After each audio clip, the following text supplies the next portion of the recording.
Bonjour à tous et bienvenue dans cette nouvelle vidéo. On se retrouve comme d'habitude pour parler films, pour parler séries, pour parler sorties et bien évidemment pour parler plateformes de streaming. C'est d'ailleurs de plateformes de streaming dont nous parlons aujourd'hui car à tout hasard comme ça, en ouvrant Netflix, j'ai été très tentée par une toute nouvelle proposition qui venait de débarquer sur la plateforme et que honnêtement je n'attendais absolument pas. Là je suis 100% honnête avec vous, je savais même pas que ce film allait sortir. C'est vraiment les visuels, le petit trailer pour nous donner envie qu'ils mettent là quand on arrive sur la page d'accueil de Netflix qui m'a décidé, donc je suis vraiment un pigeon du marketing, mais j'ai regardé le film We Have a Ghost et j'ai eu très envie de vous en parler, c'est donc le sujet de la vidéo du jour, je ne vous en dis pas plus, je vous laisse avec le générique, à tout de suite.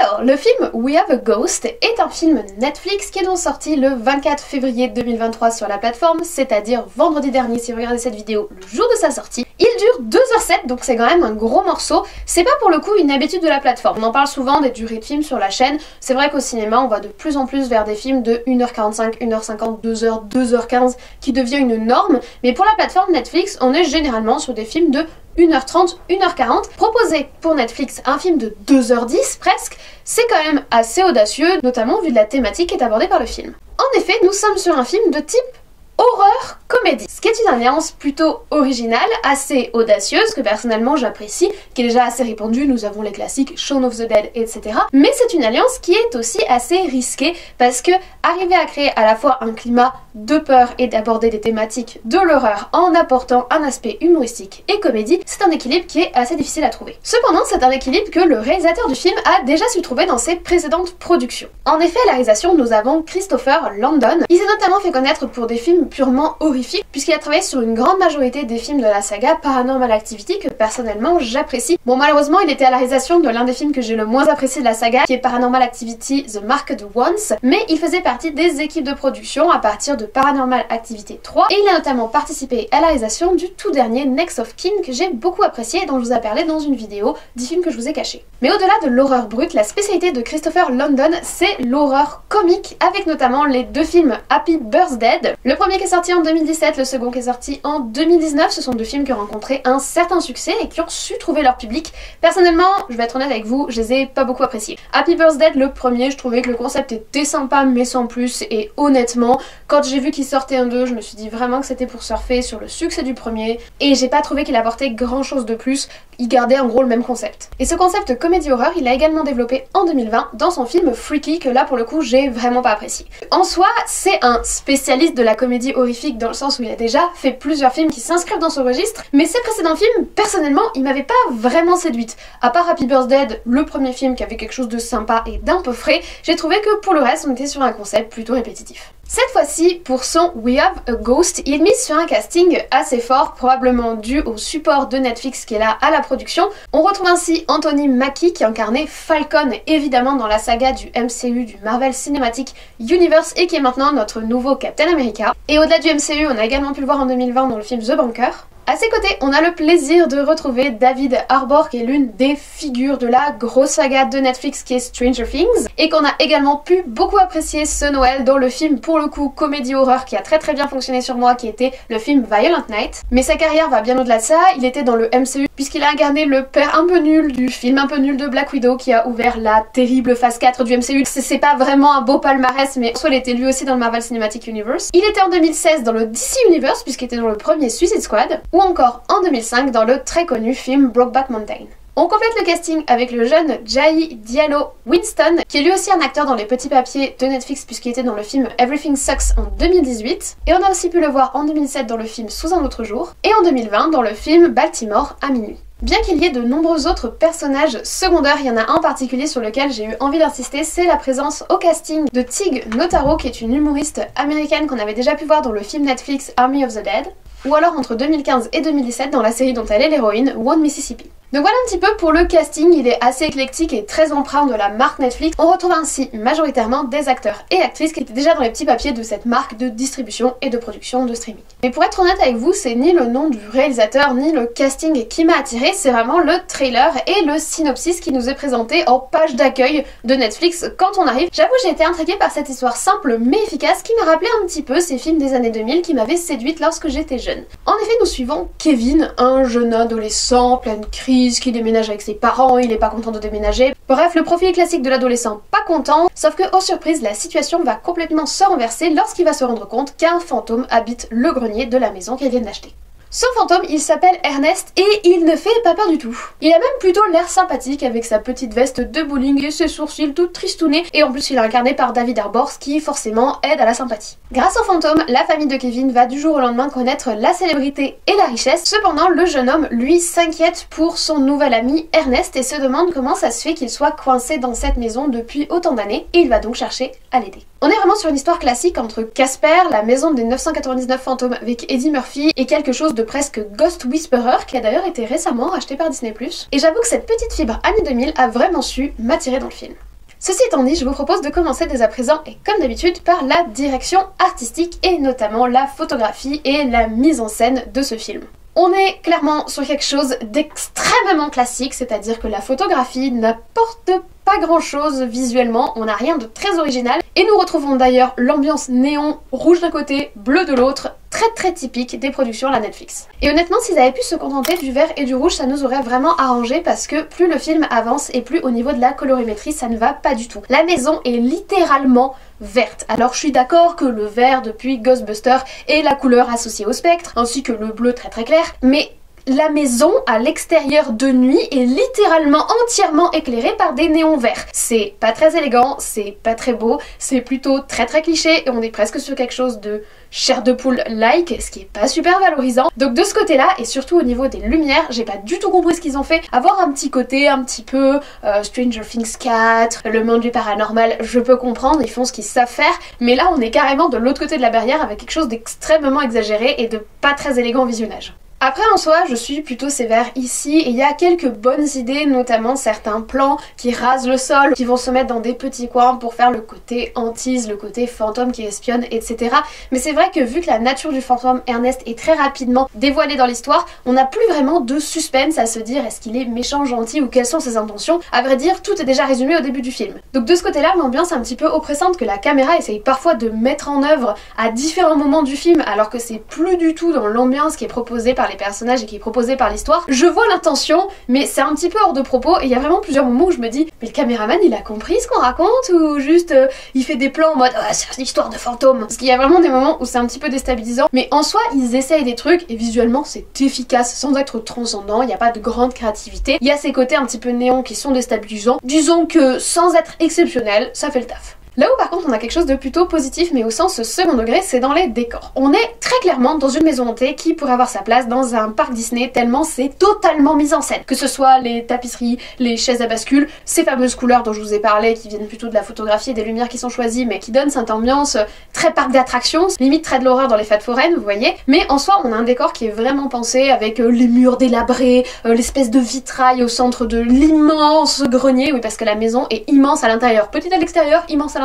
Là aussi on est sur quelque chose qui fait très perspective de film d'horreur en soi. Et d'ailleurs tout ça, vitraux, tapisserie, chaises à bascule, on en reparlera dans la partie inspiration parce que ce film est vraiment nourri d'énormément d'autres films. On a vraiment l'impression d'être dans une mise en scène pour un parc d'attractions et même jusqu'au choix de la façade de la maison qui est presque trop horrifique pour être horrifique. Je sais pas si vous voyez ce que je veux dire. Et j'avoue que si au début j'étais un peu en mode c'est du déjà vu, petit à petit à mesure que le film avançait et qu'on découvrait d'autres décors, d'autres éléments de l'histoire et surtout le ton humoristique dont on va parler plus tard, j'y ai vraiment vu une sorte de second degré artistique que j'ai trouvé personnellement plutôt sympathique. En fait quand on y pense, ça a vraiment ce côté, comme je vous l'ai dit au début, Casper ou 999 fantômes, une sorte de période fin d'années 90, début des années 2000 où on misait énormément sur le cliché lorsqu'on essayait de faire un film d'horreur qui soit pas totalement trop flippant, qui soit pas non plus un L'Exorciste ou un 28 jours plus tard, et on essayait de faire des fantômes un peu gentils, des sortes de fantômes pour enfants, et là j'ai vraiment retrouvé ce ton-là dans les décors, ce que j'ai trouvé en fait plutôt plaisant parce que ça a fait appel à ma corde nostalgique. Donc en soi les décors sont ultra clichés,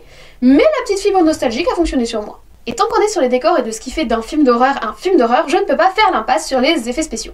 Alors là je vais être sévère, donc je vais commencer par la nuance et puis ensuite je vais vous dire ce que je pense. Donc la nuance, c'est que là encore je pense qu'il y a un aspect à prendre au second degré. Il y a un côté un petit peu humoristique, un petit peu nostalgie, un petit peu effets spéciaux chair de poule, voilà, qu'il faut, je pense, prendre au second degré. Mais si tu le prends pas au second degré et que t'es pas prévenu au moment où tu lances le film, moi par exemple, waouh, c'est moche. Qu'est-ce que c'est moche?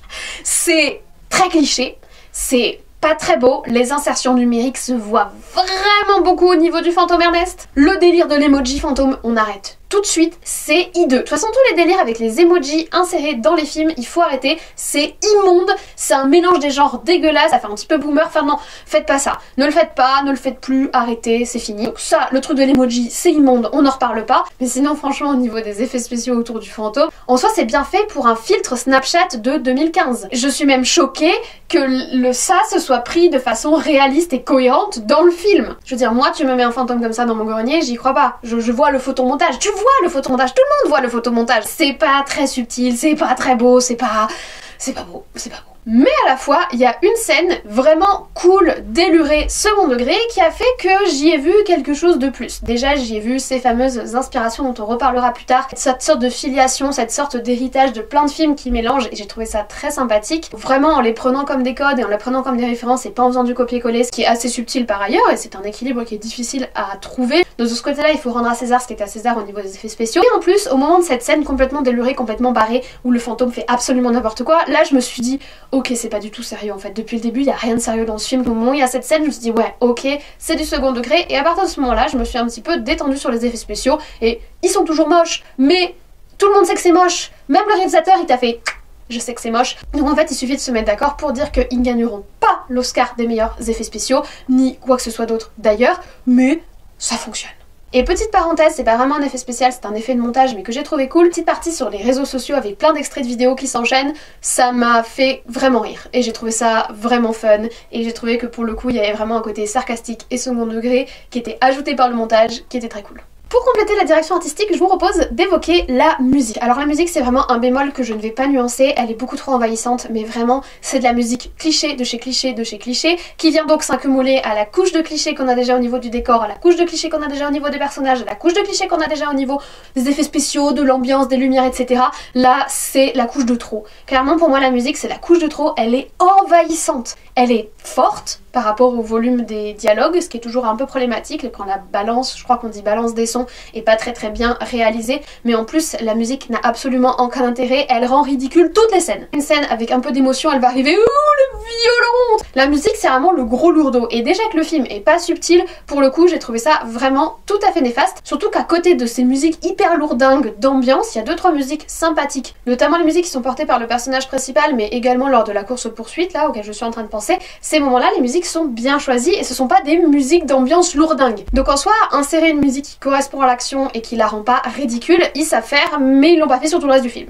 Parmi les points que je vous ai cités quand j'ai listé les choses qui étaient clichés dans le film, je vous ai cité les personnages et j'aimerais quand même nuancer ce propos. En soi, il y a des personnages qui sont vraiment intéressants et c'est notamment les personnages qui sont portés par des acteurs, on va dire, remarquables du casting, c'est-à-dire David Harbour qui incarne Ernest le fantôme et Anthony Mackie qui incarne le père de famille. Ces deux acteurs-là s'en sortent vraiment très bien et arrivent à ne pas tomber dans le cliché de leurs différents personnages. Alors Anthony Mackie s'en sort moins bien que David Harbour, mais David Harbour est quand même un très gros concurrent. Il faut le dire, personnellement, je trouve que c'est vraiment un bon acteur et là il arrive à faire un rôle entièrement muet et à nous transmettre beaucoup plus d'émotions que tous les autres personnages réunis, ce qui est quand même un exploit. Même si le scénario est disons plutôt à son avantage, il réussit quand même quelque chose d'assez impressionnant ici, et déjà que je l'avais beaucoup apprécié dans Violent Night et dans l'aspect à la fois émotionnel et comique qu'il avait développé dans son personnage du Père Noël, là j'ai vraiment retrouvé ça, et même encore plus parce qu'il y a une sensibilité réelle qui émane de son personnage Ernest le fantôme qui est translucide et muet, que j'ai trouvé impressionnant. C'est quand même un défi à relever pour un acteur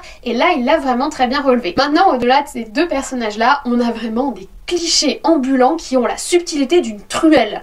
C'est assez triste, mais du coup ça les rend ridicules et du coup ça les rend complètement risibles. C'est là qu'on tombe dans l'aspect second degré du film. Le personnage de l'agente immobilière, le personnage de la voyante m'a fait énormément rire parce qu'il est absurde ce personnage. Comme beaucoup d'autres personnages, le personnage de la mère étant très peu développé, ayant peut-être une ligne de développement juste pour lui expliquer comment crier en fait. Tu es une mère et tu sais crier, voilà, ça c'est sa ligne de développement. Mais en soi, ça le rend très comique parce que très exagéré sur certains critères qui vont être mis en avant du personnage. Et c'est pareil pour le frère, c'est même pareil pour notre héros et son ami. Tellement des clichés des ados de 2022 que c'en est drôle. Donc en soi, on a un équilibre qui est assez difficile à trouver dans le jeu d'acteurs puisqu'on va avoir des scènes d'échange entre des clichés ambulants et des acteurs qui essayent d'y apporter plus de sensibilité, voire carrément quelque chose de vraiment riche au niveau du jeu d'acteur, et ça fait bizarre en fait. Et quand on va avoir le jeune ado ultra cliché qui interagit avec le fantôme avec grosse palette d'émotions, ça a du mal à coller. Donc de ce côté-là, on a une sorte de déséquilibre parce que certains personnages ont une portée uniquement comique et d'autres personnages ont une portée beaucoup plus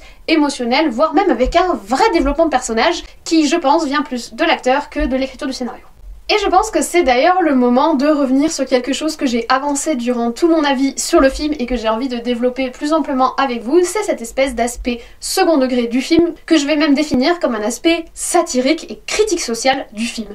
Il y a vraiment une satire sociale dans ce film qui m'a été révélée au bout d'à peu près 30-45 minutes de film, qui du coup a fait que mon expérience du reste du film m'a été beaucoup plus appréciable. Je m'explique. Il y a vraiment quelque chose où on récupère plein de clichés de la société actuelle et plein de clichés du film de fantômes et du film surnaturel pour les mélanger dans un gros saladier et en faire une satire de toutes ces choses-là en exagérant chaque point pour le rendre ridicule. Certains dialogues sont ainsi d'une nullité absolue parce qu'ils réduisent à l'état de ridicule total des concepts de la société actuelle. Le premier échange entre les deux adolescents qui met dans une même phrase en avant le combat antirracial, antifasciste et pro-féministe, mais en simplifiant à l'extrême les discours de ces trois démarches, on va dire engagées politiquement, rend les personnages complètement ridicules, tellement leur propos est dénué de toute forme de réflexion et de nuance. C'est ce qu'on retrouve aussi dans la partie réseaux sociaux dont je vous ai parlé quand je vous ai parlé des effets spéciaux. Le regard qui est porté sur les réseaux sociaux et sur les influenceurs des réseaux sociaux dans cette partie-là,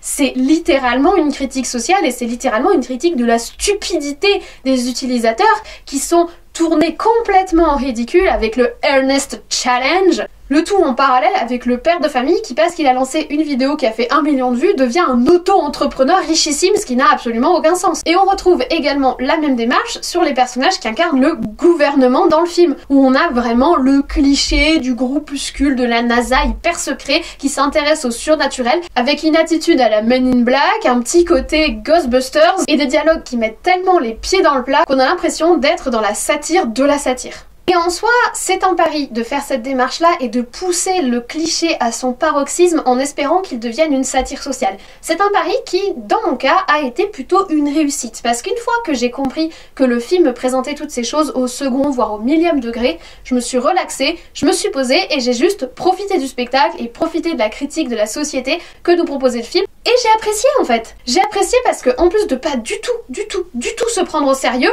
le film ridiculise absolument tout le monde. Tout le monde en prend pour son grade, tous les clichés, tous les personnages, tous les stéréotypes en prennent pour leur grade et ça en fait un film qui est plutôt savoureux et très détente. D'autant plus que, comme je vous l'ai déjà dit, il y a énormément d'inspirations qui ont rendu le visionnage encore plus appréciable parce que j'étais avec ma maman, on a regardé le film ensemble et en fait il y a plein de moments où on s'est dit « Oh, ça me fait penser à tel film, hop, ça fait penser à tel film », c'est super sympa. Personnellement, j'aime beaucoup quand les films font des références. Alors soit on peut faire une référence appuyée et intelligente, on va développer en opposition ou quoi que ce soit. Là, c'est des références un petit peu basiques avec une rêve visuelle directe ou une rêve d'effet spécial direct, mais que j'ai trouvé très sympa.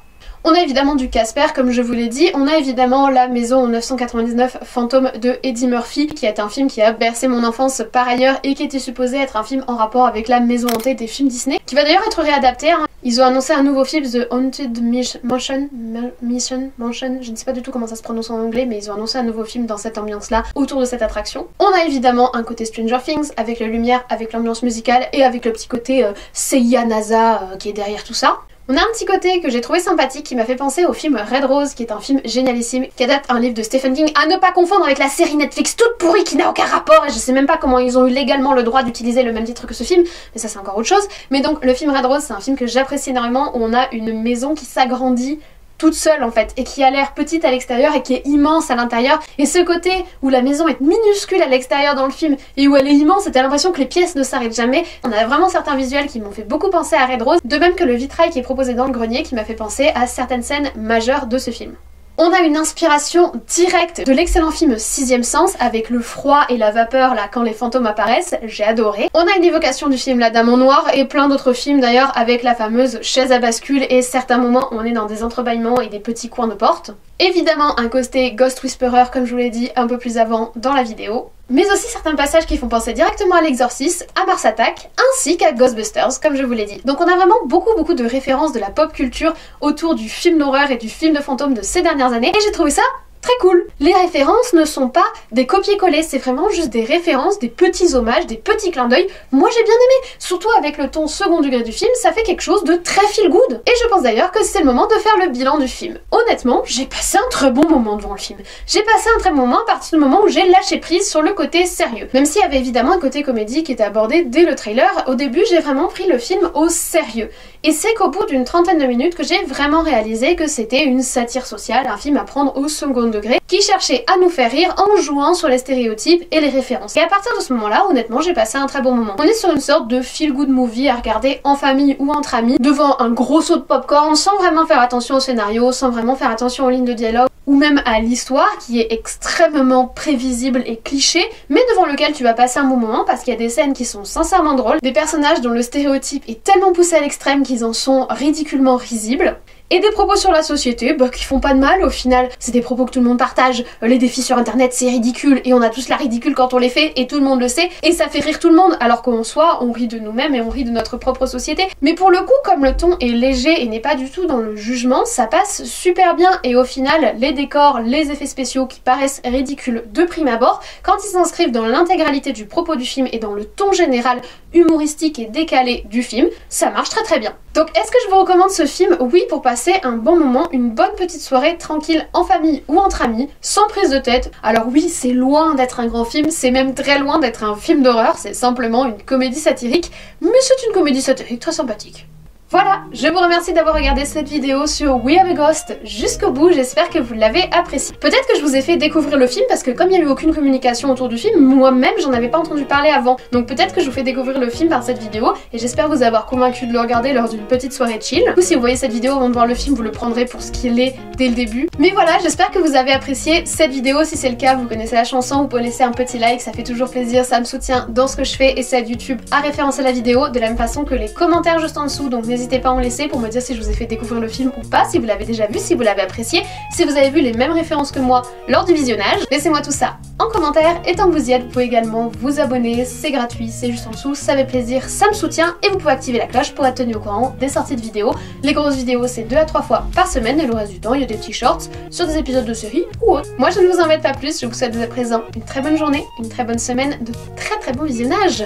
Peut-être le film We Have a Ghost pour passer une soirée sympathique, mais dans tous les cas, prenez soin de vous et nous on se dit comme toujours à très vite.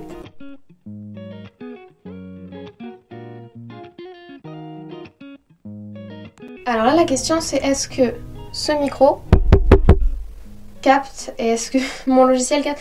En fait j'ai pour objectif d'utiliser un micro de vacances qui serait celui-ci que je laisserai ici pour pas avoir à transporter quand je viendrai, de la même façon que j'ai un pied spécial qui reste tout le temps ici. Allô. J'aimerais bien pouvoir laisser ce micro là et faire en sorte que d'ici il me capte bien. J'en ai un autre pour les lives en fait que j'ai trouvé entre temps chez Action qui coûte 15 balles, celui-ci il en coûte 10 donc on n'est pas sur de la grosse dépense. Vous me dites si on m'entend bien? J'espère vraiment qu'on m'entend bien, je crois que je vais tester. Bon, après test, il semblerait que le micro entende. Alors, il y a l'air d'avoir un bruit blanc. Je sais pas si je verrai ce que je peux faire. Ce serait vraiment cool si je pouvais juste laisser un petit micro ici et pas avoir à transporter mon gros Blue Yeti dans mes bagages à chaque fois. Je pense que j'aurais pas mieux. Et c'est vraiment gênant qu'il y ait des vidéos qui soient de moins bonne qualité. Mais bon, d'un autre côté, décor de vacances. Voilà. Donc, mon café. Et on va voir si Mister Micro peut faire son taf correctement. Sinon j'ai changé d'angle, j'ai mis un angle avec un peu de profondeur, je sais pas ce que vous en pensez. On voit un peu ma collection Harry Potter du coup. D'ailleurs je vais me mettre comme ça. Vous voyez pas ma collection Ghibli, c'est pas grave. Ouais, ça va le faire. Go. Ah oui, attendez parce que...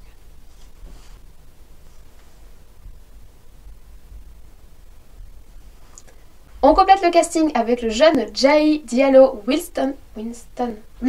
De nombreux acteurs qui étaient déjà dans les petits papiers de la franchise. Non, pas de la franchise. On va rencontrer... Non.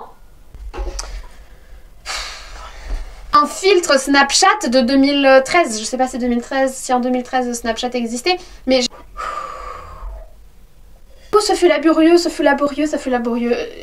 Moi j'ai pas mes habitudes quand je filme ici, du coup je suis toute perdue aussi. J'ai l'air très pâle comme un mort, je verrai comment je peux corriger ça. Je vous embête pas plus, je vous souhaite une très bonne journée, une très bonne semaine. Je suis en train de me répéter, merci d'avoir regardé cette scène générique. Ciao. Oh, et j'espère que le micro a bien fonctionné.